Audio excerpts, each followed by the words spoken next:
मुखबिर सादिक सल्लल्लाहु ताला अलैहि वसल्लम ने ये इरशाद फरमाया था कि दज्जाल को जो मसीहा समझते हैं वो यहूदी हैं। यहूदी उसके इंतजार में कितनी सदियां गुजार चुके। आज में यहूदियों का एक कैलेंडर निकलता है जिसको वो गॉड कैलेंडर भी कहते हैं, खुदाई कैलेंडर कहते हैं। उस कैलेंडर को अभी 5777 साल गुजर रहे हैं, यानी तकरीबन 5500 साल पुराना एक कैलेंडर है। उस तारीख से आज भी यहूदी चल रहे हैं। इस तारीख को वो सबसे ज्यादा अजमत वाली तारीख समझते हैं, जिसमें 3 बार 7 आ रहा है, 5777 में। और इस तारीख की निशानदेही इनकी पुरानी किताबों ने की थी। उस एतबार से अब ये बड़ी तैयारियों में लगे हुए हैं। मैं यहूदियों के टॉपिक पर अगर अर्ज करूं कई दिन चले जाएंगे, कई दिन, कि ये आज पूरी दुनिया को अपने शिकंजे में रखने के लिए, सारे इंसानों को अपने गुलामी का तौक पहनाने के लिए जो जो इन्होंने किया है वो हमारी सोच से भी बहुत दूर है। हमें वक्त कहां है ये सब चीजें पढ़ने का और सुनने का। गेम में मसरूफ करके जो हमें रखा है, हमें आपस के एक दूसरे की लड़ाइयों में जो मसरूफ कर रखा है, सोचने का भी वक्त नहीं दिया जाता। यहूदी अपने मसीहा का इंतजार कर रहे हैं, दज्जाल के आने का इंतजार कर रहे हैं, और वो इंतजार अनकरीब इनका खत्म होने वाला है। मुकद्दस किताबें जो आसमानी किताबें हैं, अगरचे वो रद्दो बदल हो गई, लेकिन जो बाकियात हैं तौरात में या तेलमूद, यहूदियों की मुकद्दस किताब है, old testament, new testament, Bible, ये जो मुकद्दस किताबें जिनकी उनके नजदीक हैं, उनकी इबारात, उनकी आयात के मुताबिक दज्जाल के आने का जमाना बहुत करीब आ चुका है। दुनिया के 3 बड़े मजहब, जिसमें ईसाई, मुसलमान, यहूदी, पुराने भी मजहब, ईसाइयों के नजदीक भी दज्जाल काफिर है, मुसलमानों के नजदीक भी दज्जाल काफिर है। सिर्फ यहूदी उसे अपना मसीहा समझते हैं, और उनके बड़ों ने ये सारे पेशनगोइयां की हैं कि उस मसीहा के आने से पहले तुम्हें दुनिया में क्या क्या करना है, वही तैयारियां वो कर रहे हैं। अब आपको समझ में आई होगी बात कि यहूदी इतना इंटरफेयर क्यों कर रहे हैं, पूरी दुनिया में घुसपैठ क्यों कर रहे हैं। आपको पता है, इन्हें बताया गया है कि अगर तुम्हारा मसीहा तुम्हारे सामने आना है तो पूरी दुनिया को तुम्हें अपना गुलाम बनाकर रखना होगा। हर जगह तुम्हारी हुकूमतें कायम होंगी जिस वक्त वो मसीहा तुम्हारा उतरेगा। बहुत सारी अलामत मैंने उनकी किताबों से पढ़ी हैं, इंजील मेरे पास रखी है। बहुत सारी चीजें यहूदियों को ये बशारतें दी गई कि तुम्हारा मसीहा उस वक्त उतरेगा जब इजराइल में, यानी सारे यहूदी जमा हो जाएंगे, ये मुकद्दस जमीन पर सारी दुनिया के यहूदी जमा हो जाएंगे। ये जमा होने का काम 70 साल पहले से इन्होंने शुरू किया है।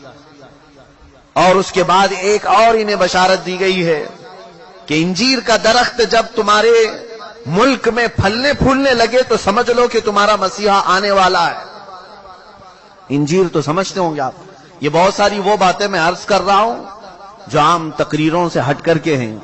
मैं सिर्फ इसलिए अर्ज कर रहा हूं कि एक नए साल में हम कदम रखने जा रहे हैं, और हम ये अब नए साल क्या क्या गुल खिलाने वाला है उससे अलर्ट करना ये मेरी अपनी जिम्मेदारी है। इंजीर आप जानते हैं, इंजीर के फल के मुतालिक मैंने तहकीक किया तो तकरीबन 1800 साल से इजराइल, फिलिस्तीन की जमीन पर इंजीर का दरख्त उगा ही नहीं था। 1800 ईयर्स, 1800 साल पहले से। और अब जाकर के फिलिस्तीन और इजराइल में कसरत से इंजीर के दरख्त उगने लगे और फल भी देने लगे।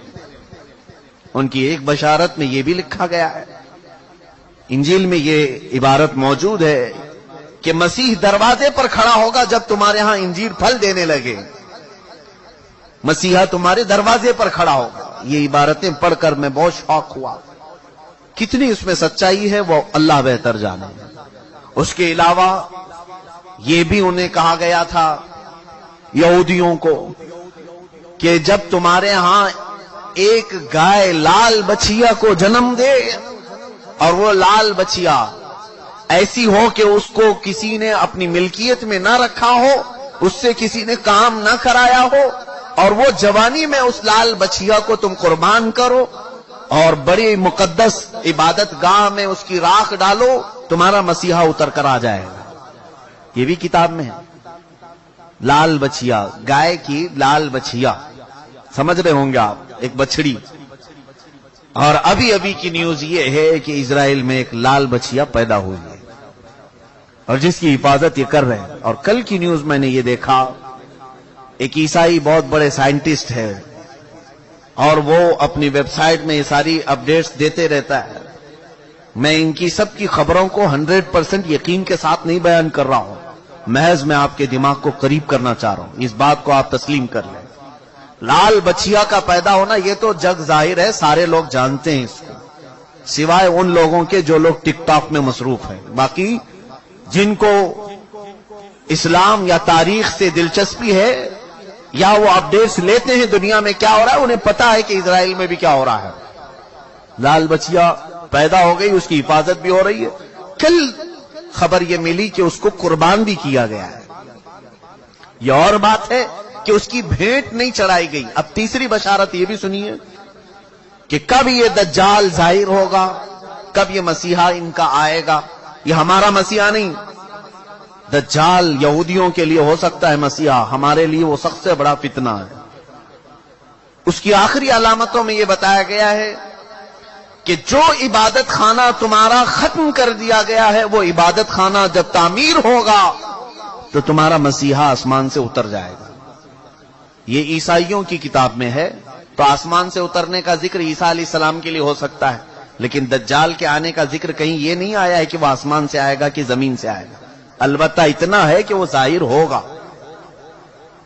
अब वो क्या है इबादत खाना जो इनका तोड़ा गया, ये बड़ी लंबी तारीख है। आज जहां पर बैतुल मुकद्दस है, मस्जिद अक्सा, इसके करीब में रिवायात में ये मिलता है कि ये दर हकीकत सैयदना सुलेमान अलैहिस्सलातु तस्लीम ने तामीर किया था। हजरत दाऊद अलैहिस्सलाम ने काम शुरू किया और उसकी तकमील उनके बेटे हजरत सुलेमान अलैहिस्सलाम ने मुकम्मल किया। और कुरान पाक में उसका जिक्र भी है।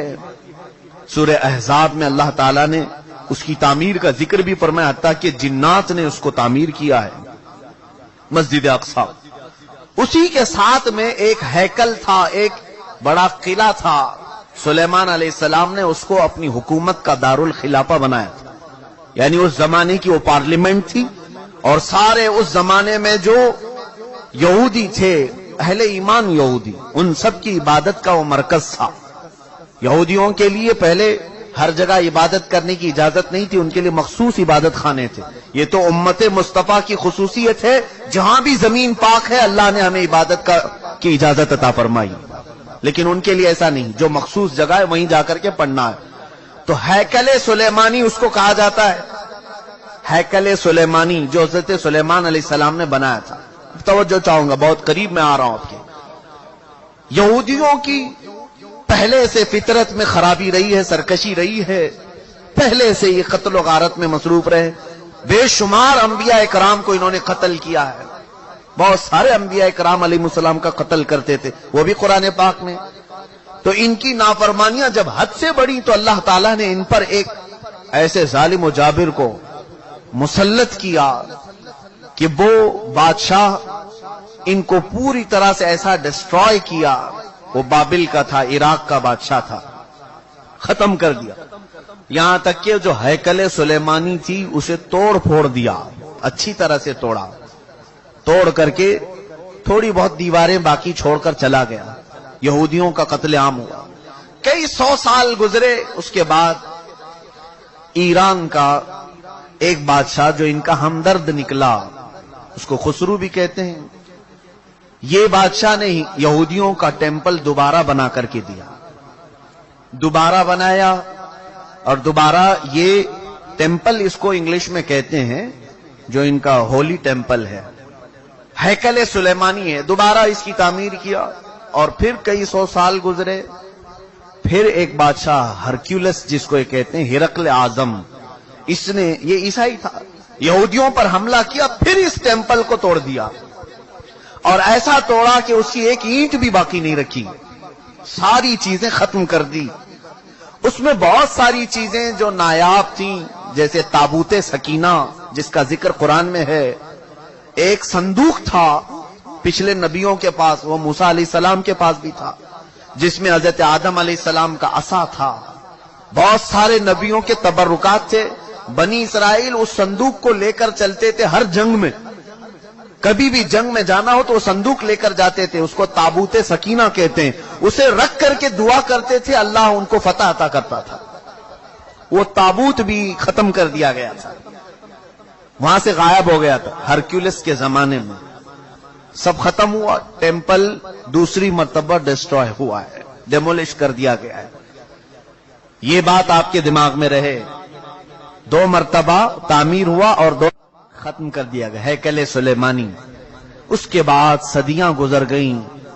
رسول کریم صلی اللہ تعالی علیہ وسلم کی تعلیمات نے دنیا کو روشن کیا، اور پھر عیسائیوں کا قبضہ جو بیت المقدس پر تھا، سیدنا عمر فاروق رضی اللہ تعالیٰ عنہ کے زمانے میں ان سے بھی اس مقدس مسجد کو آزاد کرایا گیا، اور مسجد اقصی مسلمانوں کا اس وقت سے لے کر کے ایک مقدس مقام بن کر رہی. کب سے؟ حضرت عمر فاروق رضی اللہ تعالیٰ عنہ کے زمانے سے آج تک. ہاں، بیچ میں ایک مرتبہ اور عیسائیوں نے اس پر غلبہ کیا تھا، تو سلطان صلاح الدین ایوبی رحمت اللہ علیہ نے بھی اس مسجد اقصی کو آزاد کرایا. اس کے بعد سے آج تک. لیکن اس کا کیا، جو ٹیمپل جو ٹوٹی. اب میں قریب آپ کے نتیجہ رزلٹ کے قریب آ رہا ہوں. جس عبادت خانے کو یہودی بہت مقدس مانتے تھے، ہیکل سلیمانی، یہ 2 مرتبہ ٹوٹ گیا ہے. اب سنیے کہ ان کی بشارتوں میں یہ تک لکھا گیا ہے، جس وقت تم اپنا عبادت خانہ تیسری مرتبہ تعمیر کرو گے، تمہارا مسیحا آ جائے گا. اب اخبارات اٹھاؤ، اب انٹرنیٹ پر جا کر یہ بھی سرچ کرو 3rd ٹیمپل کیا ہے. میں نے یہ بھی پڑھا کہ ابھی کی نیوز ہے کہ اسرائیل میں یہ اعلان کیا گیا ہے کہ ہم 3rd ٹیمپل بنانے جا رہے ہیں. 3rd ٹیمپل کیا ہے؟ وہی ہیکل سلیمانی جس کے لیے یہ 70 سال سے فلسطینیوں کا قتل عام کر رہے ہیں، اور کتنی سرنگیں انہوں نے کھود کر کے دیکھی ہیکل سلیمانی کی باقیات کو ڈھونڈنے کے لیے. اب جلدی میں آ رہا ہوں. یہودیوں نے ابھی اپنے اخبارات میں یہ بھی اعلان کیا کہ ان کو تابوت سکینہ بھی مل گیا ہے. جو تابوت سکینہ غائب تھا وہ مل گیا، اور اس کے علاوہ وہ جگہ بھی مل گئی جہاں پر ہیکل سلیمانی تعمیر تھا. اب ان کو یہ خبر ہو گئی. آپ کو یہ ایگریمنٹ بھی میں یاد دلاؤں کہ آج سے 70 سال پہلے، سن 1948 کے قریب، جب بیت المقدس کے قریب یہودی جا کر رہنے لگے، اسرائیل ایک ملک کی شکل میں آیا، تو ایک ایگریمنٹ عرب ملکوں کے ساتھ یہ پاس ہوا تھا کہ یہ جہاں چاہیں رہیں اسرائیل میں، لیکن بیت المقدس کو ہاتھ نہیں لگائیں گے اور مسلمانوں کو جانے سے نہیں روکیں گے. تو انہوں نے سائن بھی کیا تھا، اور ان کا خیال یہ تھا کہ بیت المقدس الگ چیز ہے، ہمارا ہیکل سلیمانی الگ چیز ہے. لیکن اب جا کر انہیں یہ خبر ملی کہ ٹامب آف راک جس کو کہتے ہیں، جو پیلا گنبد مسجد اقصی کا دکھتا ہے، اب یہودیوں نے یہ اپنی تحقیقات میں کہا ہے ہیکل سلیمانی وہی تھا جہاں یہ ٹامب آف راک بنا ہوا ہے. اب ان کے لیے نہایت ضروری ہو گیا ہے کہ بیت المقدس کو شہید کر دیا جائے. ٹامب آف راک جس کو کہتے ہیں، یہ پیلا گنبد، قبۃ الصخرہ اس کا نام ہے، اس کو شہید کر دیا جائے، اور اس کا اعلان ہو چکا. اور چوتھی ایک اور بشارت سن لیجیے، جہاں پر مسجد اقصی قائم ہے، یہ یروشلم ہے. میں ان تمام باتوں کو جو پیش کر رہا ہوں، قانونی اعتبار سے بہت سارے لوگ سمجھتے ہیں ان پیچیدگیوں کو. جس نے بھی یہودیوں کے متعلق بات کی ہے اس کا قتل کر دیا جاتا ہے، مار دیا جاتا ہے. میں بار بار اس کا اعتراف کرتا ہوں، مجھے اس کی پرواہ نہیں. ہاں، اس کی پرواہ ضرور ہے کہ میں امت مصطفیٰ کو ان کی امانتیں سپرد کر کے جاؤں. کتمان علم حرام ہے. چوتھی ایک اور بشارت ان کے متعلق یہ آئی ہے کہ کب آئے گا ان کا مسیح دجال. یہ بھی کہا گیا ہے کہ یروشلم میں جب تمہاری حکومت کا سینٹر ہوگا تب تمہارا مسیح اتر کر آ جائے گا، تمہارا مسیحا آ جائے گا. اب تک اسرائیل کا کیپٹل سٹی یروشلم نہیں تھا، آج تک نہیں تھا. اور آپ کو ابھی پچھلے سال پتا چلا ہوگا، امریکہ کے صدر ٹرمپ نے یہ اعلان کیا کہ میں امریکن ایمبیسی یروشلم منتقل کر رہا ہوں. جو اسرائیل میں اس کی ایمبیسی تھی، ظاہر سی بات ہے ایمبیسی وہاں ہوتی ہے جہاں ملک کی کیپٹل سٹی ہوتی ہے، راجدھانی۔ دلی میں سارے ملکوں کی ایمبیسیاں موجود ہیں، سفارت خانے دلی میں ہوتے ہیں۔ اسی طرح سے اسرائیل کے اندر جتنے بھی ملکوں کی ایمبیسیاں ہیں وہ تل ابیب میں تھیں، تل ابیب، لیکن اب اسے منتقل کر کے ٹرانسفر کر کے یروشلم میں لایا گیا، اور یہ اس بات کا اعلان ہے کہ یروشلم اب یہودیوں کا مرکز حکومت بننے جا رہا ہے 2019 میں۔ یہ اعلان ہوگا کہ 2019 میں یروشلم اب پورے ہندوستان، پورے اسرائیل کا مرکز ہوگا، کیپٹل سٹی ہوگا، اور یہ ان کی بشارتوں میں لکھا گیا ہے کہ جس وقت یروشلم تمہارا دارالخلافہ بن جائے، دارالحکومت بن جائے، مسیحا تمہارا آنے والا ہے۔ میں نے کتنی چیزیں بتائی، مقدس کتابوں کے اعتبار سے اگر دیکھا جائے، وہ لال بچیا بھی آ گئی، تھرڈ ٹیمپل کا ڈیزائن تیار ہو چکا، انٹرنیٹ پر یہ بھی دیکھنے کو ملا، میں نے یہ بھی سرچ کر کے دیکھا، تو آج بیت المقدس جس جگہ پر واقع ہے اس کا گوگل میپ اگر نکالا جائے تو گوگل میپ میں سے بیت المقدس کو ہٹا کر کے تھرڈ ٹیمپل کی عمارت رکھی گئی، مجوزہ ابھی بنی نہیں ہے لیکن اس کی عمارت پیش کر کے دکھایا گیا پوری دنیا کو۔ اب ان یہودیوں کو خوف نہیں کسی سے، اس لیے کہ ہر عرب ملک کے بادشاہ میں انہوں نے اپنی زبان رکھی ہے، ہر عرب ملک کا بادشاہ ان کا پٹھو بنا ہوا ہے، ان کا خادم ہے۔ اب انہیں یقین ہے کہ مسلمانوں کی طرف سے آواز نہیں آنے والی ہے، ہم نے سبوں کو خرید لیا ہے۔ آپ کو یہ تک خبر نہیں ہوگی کہ تقریباً اسلامی ممالک نام سے جتنے آج جانے جاتے ہیں، ہر مسلمان بادشاہ کے گھر میں یہودی عورتیں پہنچی ہوئی ہیں، ان کی بیویاں یہودیاں ہیں۔ تقریباً ملکوں کی بات میں بتاؤں، بڑے پلاننگ کے ساتھ، بڑے منصوبوں کے ساتھ۔ میرے عزیزوں، حالات بہت عجیب و غریب ہیں، لیکن میں یہ بتانے جا رہا ہوں کہ اب اگلے جو آنے والے دن ہیں یہ ہمارے لیے بڑے چیلنجز کے ہیں اور بہت بڑے فتنے کے ہیں۔ جو دجال کے آنے کی علامتیں بیان کی گئی تھی تقریباً وجود میں آ گئی۔ اور ایک سنیے، حدیث رسول کریم صلی اللہ تعالی علیہ وسلم کے اعتبار سے دریائے تبری کا ذکر ہے۔ ایک دریا ہے جو اسرائیل اور فلسطین کے بیچ میں بہتا ہے، اس دریا کے متعلق یہ بھی فرمایا گیا جس وقت دریائے تبری سوکھ جائے دجال ظاہر ہوگا۔ اب دریائے تبری کے متعلق ہم نے خبر معلوم کی تو صرف 2.5 فٹ پانی بچا ہوا ہے، 2.5 فٹ پانی بچا ہوا ہے۔ اب یہ تمام علامتیں کیا مسلمانوں کو بیدار کرنے کے لیے کافی نہیں ہے؟ پھر بھی آج ہم پورے طور پر ایسی غفلت کی نیند سو رہے ہیں جیسے ہمیں کچھ خبر ہی نہیں ہے۔ عزیزان گرامی وقار، قربان جاؤ میرے آقا کونین صلی اللہ علیہ وسلم کی خبروں پر۔ دوسری قوموں کے پاس ایسا کوئی نہیں جو انہیں آگے کی بات بتایا ہو سوائے ہمارے پاس جو محمد الرسول اللہ نے بتایا۔ رسول کریم صلی اللہ تعالی علیہ وسلم نے ہمیں قیامت تک کی باتیں ایسے کھول کر بیان کی ہیں، ایسے بیان کی ہیں کہ جس میں ایک رتی برابر بھی شک نہیں کیا جا سکتا، لیکن اس کے باوجود انہی کی امت سب سے زیادہ غفلت کی شکار ہے، اور پوری دوسری قومیں تیاری میں ہیں، تیاری میں ہیں۔ پوری عیسائیت تیاری میں ہے، پوری یہودیت تیاری میں ہے۔ اور آپ کو معلوم اب یہ تھرڈ ٹیمپل بنا کر کے رہیں گے، یہ بنائیں گے، جس کے لیے اب مسجد اقصی کو شہید کرنا پڑے گا، بیت المقدس کو شہید کرنا پڑے گا۔ تو ایک خوف تو ہے، حکومتیں اگر آواز نہیں اٹھائیں گی تو قوم تو اٹھ جائے گی۔ مسلمان ابھی مرے نہیں، ایمان اب بھی زندہ ہے، تو یہ خوف ہے، اس کے لیے اب ڈائریکٹ مسجد اقصی پر حملہ نہیں کیا جائے گا۔ 2018 کے اخبار اور بھی اٹھا کر کے دیکھو، انگلش کے، ایک عیسائی نے ان کو ایکسپوز کیا ہے کہ فلسطین میں زلزلے آئے تھے، یعنی مسجد اقصی جہاں یروشلم میں زلزلہ، ارتھ کویک، زلزلے آئے تھے۔ اب اس کی تحقیق جب کی گئی تو پتا چلا کہ انہوں نے ٹیکنالوجی کے ذریعے سے آرٹیفیشل زلزلے لائے، حقیقت میں زمین میں زلزلہ آیا ہی نہیں تھا، زمین کے اندر ایسے کیمیکل اور مواد ڈال کر کے زمین کو ہلایا گیا تاکہ پوری دنیا کو معلوم ہو کہ زمین میں زلزلہ آیا، اس لیے مسجد اقصی گر گئی، بیت المقدس گر گئی۔ یہ تک پلاننگ ہے، और ये करके रहेंगे इन तमाम चीजों में। मेरे अजीजों, खैर ये यहूदी अपने मसीहा के लिए इतने सारी इंतजामात कर रहे हैं, अपने मसीहा के आने के लिए वो पूरी फील्ड हमवार कर रहे हैं।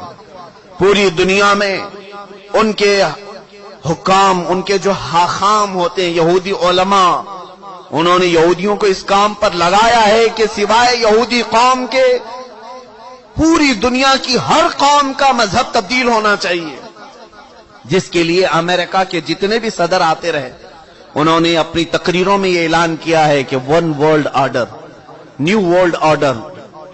न्यू वर्ल्ड ऑर्डर ये आप सुने होंगे या नहीं सुने होंगे तो तहकीक करके देख लेना। न्यू वर्ल्ड ऑर्डर का मतलब यह है कि अमेरिका के ड्रीम्स में है, उसके ख्वाबों में है कि पूरी दुनिया का एक मजहब होना चाहिए, पूरी दुनिया एक ही नेशनलिटी की होनी चाहिए, अलग अलग कौमें नहीं होनी चाहिए, अलग अलग रंग लिबास, अलग अलग नस्लें नहीं होनी चाहिए।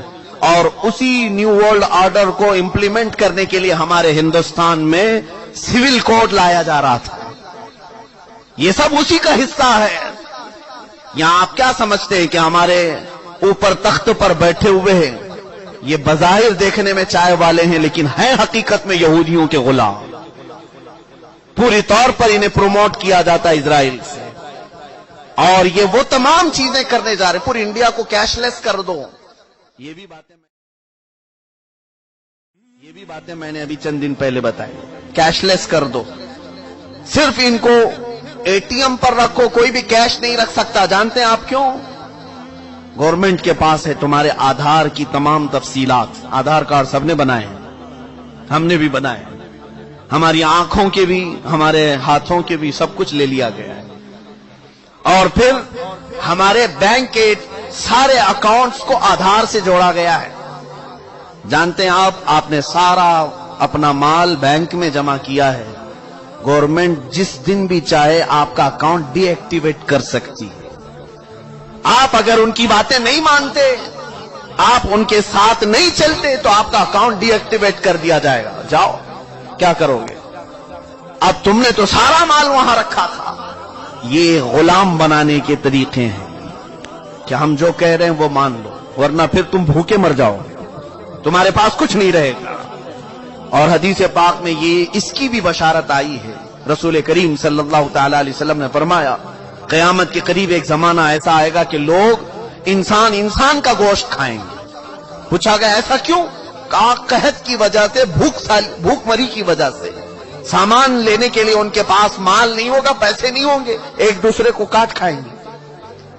अब ये हदीस पाक में है और वो अमल लाया जा रहा है आज, और शायद अब ये अगले सालों में ये सब इंप्लीमेंट होगा। ऑस्ट्रेलिया में एक चिप निकाली गई है, गालिबन उसका नाम IRF या RIFD ऐसा कुछ नाम है, क्रिप्टो करेंसी, या एक छोटी सी चावल के दाने के बराबर एक मेमोरी कार्ड है जो हाथ में इंजेक्शन के जरिए से डाला जाता है, और उसमें सारा डिटेल्स तुम्हारा मौजूद होगा। तुम्हारे दस्तावेजात, तुम्हारे जायदाद, तुम्हारी प्रॉपर्टी, तुम्हारी आइडेंटिटी, तुम्हारे अकाउंट की डिटेल्स, सब कुछ उसके अंदर, उस चिप के अंदर होगा। और जहां आप टच करेंगे किसी स्क्रीन पर तो आपका सारे डिटेल्स आ जाएंगे, और इसी के जरिए आप कुछ भी खरीद सकते हो। मॉल में, कहीं पर भी अपने अंगूठे को स्क्रीन टच करके अपनी सारी चीजें खरीद सकते हो। उस चावल के दाने के अंदर तुम्हारी पूरी तफसीलात हों। ये क्रिप्टो करेंसी ऑस्ट्रेलिया की कई कंपनियों में आज इंप्लीमेंट हो चुकी। ये तमाम हालात की तरफ जो आज दुनिया चल पड़ी है, जानते हैं क्यों? चंद दिनों के बाद पूरी दुनिया को गुलाम बनाया जा रहा है। सारे लोगों को सिर्फ वही करना होगा जो हमारे हाकिम कहेंगे, हमारे हुक्काम जिस अंदाज की हमें ऑर्डर देंगे वही करना होगा। अजीजान गिरामी वकार शायर ने बहुत पहले ही हमें ये कहा था, उठो वो गरना हश्र न होगा फिर कभी, दौड़ो के जमाना चाल अपनी चल गया, जागना है जाग लो अफलाक के साए तले, हश्र तक सोना पड़ेगा फिर खाक के साए तले। इस दज्जाल के आने की तो तमाम बशारतें दी गई थी, जो तमाम अलामात बयान की गई थी, तकरीबन हो चुकी, और अब यहूदी उसके इंतजार में है। मैं एक बात आपके सामने पूछना चाहता हूं, एक बात, جو قوم اپنے مسیحا کے انتظار میں پوری دنیا کو الٹ پلٹ کر رہی ہے، یہودی، ہر ایک کا مذہب چینج کرنے کے لیے انہوں نے ایڑی چوٹی کا زور لگایا، سالوں سے محنت کر رہے ہیں وہ، اور پوری دنیا میں ایسے ٹیکنالوجی لائے ہیں جس کی بدولت اب یہ سمجھنا مشکل نہیں ہے کہ کب بارش برسایا جا سکتا ہے، کب زمین سے پودے اگائے جا سکتے ہیں، ساری ٹیکنالوجی آ گئی۔ اب دجال کے ان کاموں پر اب شک بھی نہیں ہونے لگا کہ ہوگا ایسا، کیونکہ اللہ کے نبی صلی اللہ علیہ وسلم نے فرمایا وہ کر کے دکھا سکتا ہے، کسی آدمی کو فوراً مار دے گا، کسی کو مرے ہوئے کو زندہ کر کے دکھائے گا، اور نئے انداز میں بچے پیدا کر کے دکھائے گا۔ یہ تمام چیزیں آج ٹیکنالوجی کے ذریعے سے ہو رہی ہیں، اس کی آنے کے راستے ہموار کیے جا رہے ہیں، فیلڈ بنائی جا رہی ہے کہ دجال کے آنے کے لیے۔ میرے عزیزو، جس وقت دجال اترے گا تو پھر یہودی اس کی پوری فوج میں ہوں گے، پوری فوج میں ہوں گے، اور وہ قتل عام مچائے گا پوری دنیا میں۔ 40 دن کے اندر وہ تقریباً پوری دنیا گھوم لے گا، اور اگر مقدس کتابوں کا ذکر دیکھیں تو فرمایا کہ 7 سال دنیا میں رہے گا۔ دوسری کتابوں کی عبارات یہ بتاتی ہیں 7 سال رہے گا، جس میں سے 3.5 سال، آدھا جو اس کا زندگی کا وقت ہے، وہ صرف اور صرف اسلام اور مسلمانوں کو قتل کرنے میں گزارے گا، ختم کرنے میں گزارے گا، اور اس کے لیے ساری حکومتیں اس کا ساتھ دیں گی۔ اور باقی کے 3.5 سال جب امام مہدی کا بھی ظہور ہو چکا ہوگا اور حضرت عیسیٰ علیہ السلام بھی آ چکے ہوں گے، اور پھر وہ اس کا مقابلہ کر کے اسے ختم بھی کریں گے۔ یہ ہے بعد کی بات۔ لیکن میں ایک چیز جو کہنے جا رہا تھا وہ یہ ہے، جو قوم اپنے مسیحا کے آنے کے لیے کیا کیا چیزیں کر رہی ہے، 3rd ٹیمپل بنانا یہ کوئی معمولی کام نہیں تھا، لیکن وہ بنانے کے سارے پروجیکٹ تیار کر لیے۔ اب وہ کوئن بھی انہوں نے بنا دیا، وہ بھی میں نے دیکھا کہ اس میں داخل ہونے والے کے لیے وہ کوئن لینا ضروری ہے، سونے کا یا چاندی کا سکہ ہے، جس پر وہ 3rd ٹیمپل کی فوٹو بھی ہے، کہ وہ کوئن جس کے پاس ہوگا وہی ڈال کر کے اس کے اندر جائے گا۔ یہ سب تیاریاں ہیں، ساری تیاریاں ہیں، اور یہ ساری تیاریاں اپنے ایک مسیحا کے آنے کے لیے وہ کر سکتے ہیں۔ تف ہے ہماری زندگی پر کہ ہم اپنے نبی کو ان سے زیادہ چاہتے ہیں، لیکن اپنے نبی کی ملاقات کے لیے کوئی ایک بندہ بھی گناہ چھوڑنے کو تیار نہیں۔ کیا ہم میں سے کسی کو یہ یقین نہیں کہ ہم اپنے آقا سے مل سکتے ہیں یا نہیں؟ بلکہ یقین ہونا چاہیے کہ جس وقت وہ کرم نوازی پر آئے، اپنے ہر امتی کو اپنے دیدار سے مشرف کر سکتے ہیں۔ آقا کونین رسول پاک صلی اللہ تعالی علیہ وسلم اپنے دیدار سے مشرف کریں، یہ ناممکن بات نہیں، لیکن پوری امت آج رسول کریم صلی اللہ تعالی علیہ وسلم کے انتظار کے لیے کون سا عمل کرتی ہے؟ حضور کے دیدار کے لیے آپ میں سے کس کی چینجنگ ہے؟ وہ یہودی پوری دنیا میں الٹ پلٹ کر رہے اپنے ایک دجال کے آنے کے لیے، اور امت مصطفیٰ صلی اللہ تعالی علیہ وسلم جس کو یہ معلوم ہے کہ اگر آج میں بیٹھ کر کے رو دوں تو مدینے کے تاجدار بے قرار ہو کر میرے گھر تشریف لائے گا، اس کے باوجود ہماری پوری رات اس موبائل کے اپلیکیشن میں گزرتی ہے، گیم کھیلنے میں گزرتی ہے، دوسروں کی غیبت اور کٹوں پر بیٹھ کر چغلیاں کرنے میں گزرتی ہے۔ عزیزان گرامی وقار، اب یہ جو اگلے سال آنے والے ہیں، یہ میری ذمہ داری تھی، میں نے آپ کو بتا دیا۔ الرٹ ہونا تمہارا کام ہے، آگاہ ہونا تمہارا کام ہے۔ اب بھی اگر نہ سنبھلو گے تو علامہ اقبال نے بہت پہلے یہ کہا تھا، نہ سنبھلو گے تو مٹ جاؤ گے اے ہندی مسلمانوں، تمہاری داستان تک نہ رہے گی داستانوں میں۔ جب کہانیاں لکھی جائیں گی تو تمہاری داستان بھی ختم کر دی جائے گی۔